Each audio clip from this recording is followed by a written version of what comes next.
หน้าบ้านเดียววันนี้เอเมอไม่ได้อยู่สั่งที่กรุงเทพเมืองจินวีโปเตียมใจเลยสีเรียบเป่าได้อยู่เป่าตั้งนั้นบอกบอกสังเบาไปเดินสุขสาเล่นจังเธอมีลูกเต่ามีลูกลักเกี่ยวโตเก่าถือว่าหน่อยกาใจบุ้งตึงอันเปจุนเกี่ยวตึงอันลูกจุนเกี่ยวคุณงามในไรเขาได้อยู่ถึงพี่น้องโอ้ไล่สัมปันโป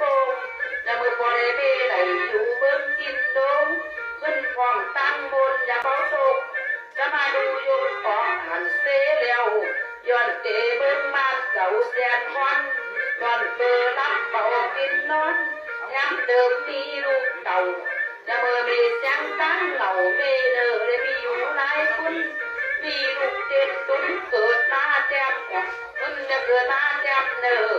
ตุ้งคำดีอยู่แหลมตาเลิกไปเบเบาเข้มกองเชียผู้ช่วยละไปฉิงแล้วละเอาปอกไม่หรอกก็ปอกเชื่อก่อนปอกนะจะปอกผู้ไหลได้ยังจะปอกเอาปอกกันนะเนาะ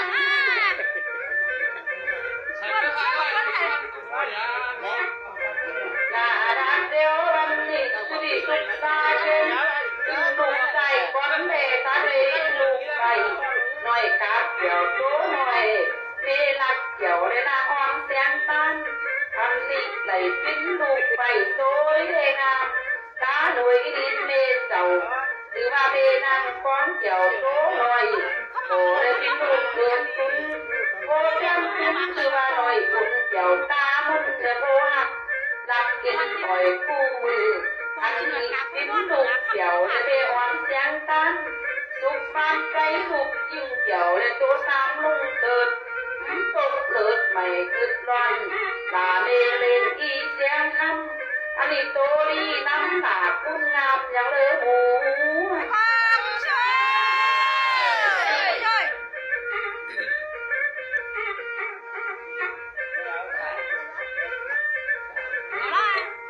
อะไรสองปอกก็ประมาณตัวนี่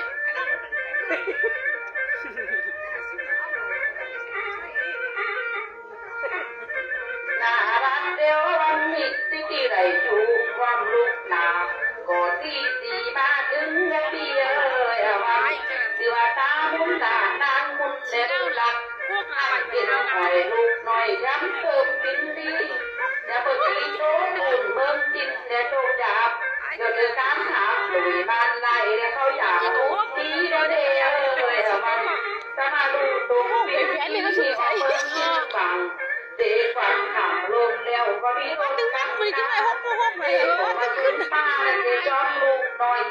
ดูต่ำปล่อยเบ้เจ้าป้าหาตึงโคเอาลูกไล่โตนี่ทำให้คุณพ่อหาปัดเสนาสีระวังและตั้งใบเติมจิ้มให้กันยินใจเขาและเลี้ยวเบิ้งและพายา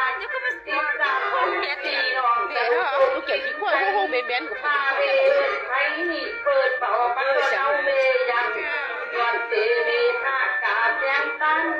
มีลูกเกี่ยวไล่ลำดีดูไล่โจ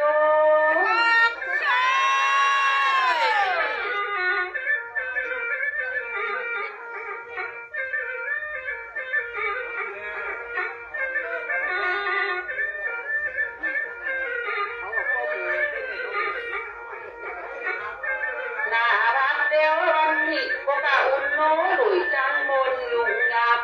ก็กะเพื่อนมาไปการหนาหลุยบ้านไล่มีและผ้ากาเสียงคำตัวลูกใจโตควันเกี่ยวตาบุญหน่อยกับ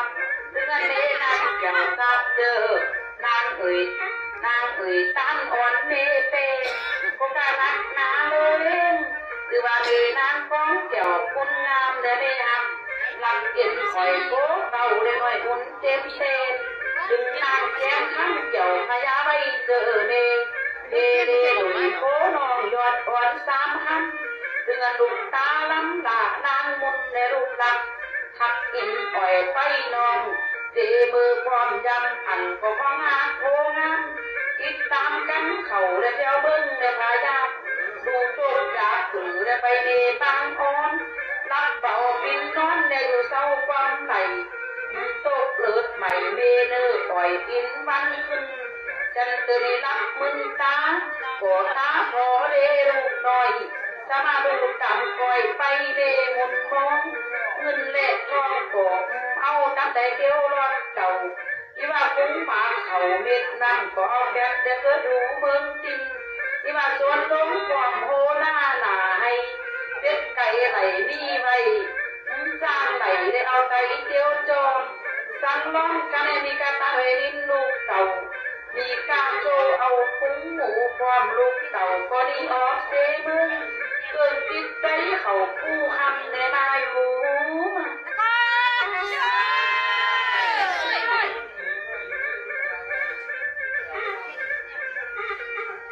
มีหลายเชิงเลย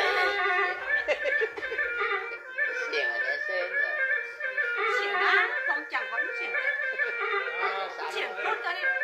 ลาบ้านเดียววันนี้เสียมาปิ้นกูดุยพี่น้องได้ไหลอยู่หลายปีได้ปีเอ้ยวันพรุ่งนี้หักแหลกเคย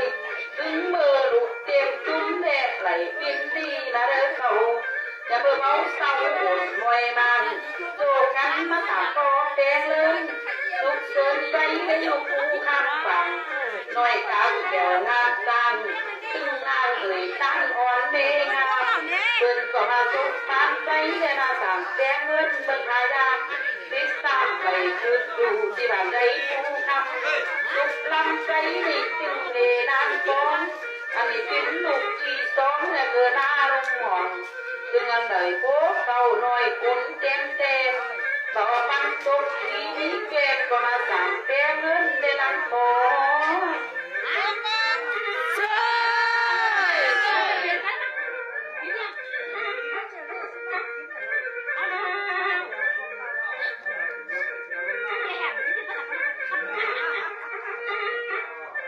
หน้าบ้านเดียววันนี้เสียมาติดต่ออู่พี่น้องสรวนเป็นดี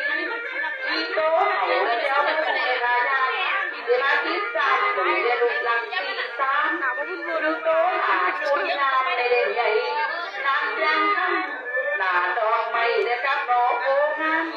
ก่อตามเปิดสีความสัมมาหลุยเงินคำในลูกเก่งให้มาเองไหลคำแล้วมองมองขึ้นมองเบี้ยงสางคอเฮินสุขเชิญไปเล่ความตั้งมนพระโตกาเปิดเจมาตัวหลุยเล่เก่าสางคอเดินดีลูกใจดีเกิดมาลงห้องใจอุ่นเสียงแก้วโตหน่อยโบซ้ำเตียวเอวหางเชื่อใจบุญของเจ้าตามุนเจอปอพิเจบุญหออุ่นจากนาวไว้หลาเบาพัน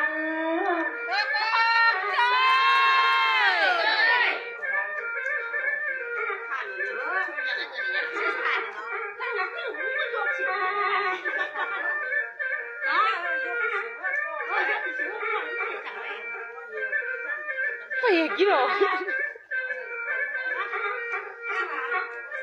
หน้าบ้านเดียววันนี้อันนี้ปิ้นลูกเตะตากาเสียงสั้น